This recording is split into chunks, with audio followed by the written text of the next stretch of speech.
My name is Faye Wall and I'm a Sports Development Officer for Positive Futures. Positive Futures is a Home Office and Crime Concern initiative which aims to engage young people who are at risk of offending, to engage them in sport and other means of physical activity. I work in the local area, organising sports activities and other activities for young people who are in these deprived areas and who've been identified by the police as being causing nuisance, and I engage them in sport by putting on sessions in their local communities. I used to participate in athletics and through javelling for the county and went for trials for the English schools but failed those.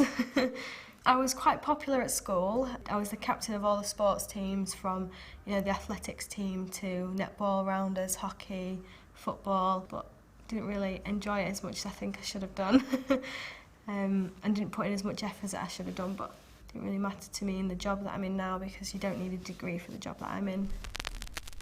Throughout school I wanted to be a PE teacher until I found out the idea of having to go to university. I kind of found school as one of those things where I just went, did it, got good grades, didn't really enjoy it as I was going along. From what other people say when they say, oh, school was the best time of my life, I kind of look back and think it wasn't for me.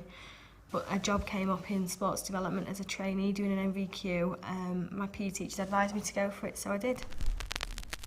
My NVQ was actually in business and administration, which didn't really appeal to me either, but it was the placement that appealed. It was in the sports development sector, and after completing the NVQ after 6 months, I applied for a job within sports development as a trainee, which I was successful in. I was a trainee for just over a year, and this August I was promoted into the Sports Development Officer post. When I was 16, I always thought that I'd be at university with all my friends and doing things I shouldn't be.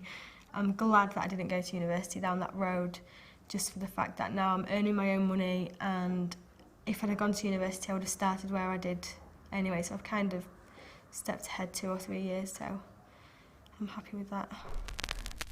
I think I'm enthused. I actually go to church, which enthuses me in my job. My beliefs are completely against what these young people are doing, but I know if I can make a difference with what they're, change their lives through what I do in my job, I'd be very successful. I have a good faith in them. I have a faith in my religion, but I have a good faith in the young people I work with as well. I don't ever kind of give up on them. I think it's just the results that inspire me, because I've seen the results, I've seen young people come through the system. It just keeps me going. I just enjoy the kind of little buzz I get from seeing young people change their lives and kind of look back on how they used to be and how they are now. That's inspiring to me. The high point of my career so far, I think, was the promotion. I went for another job.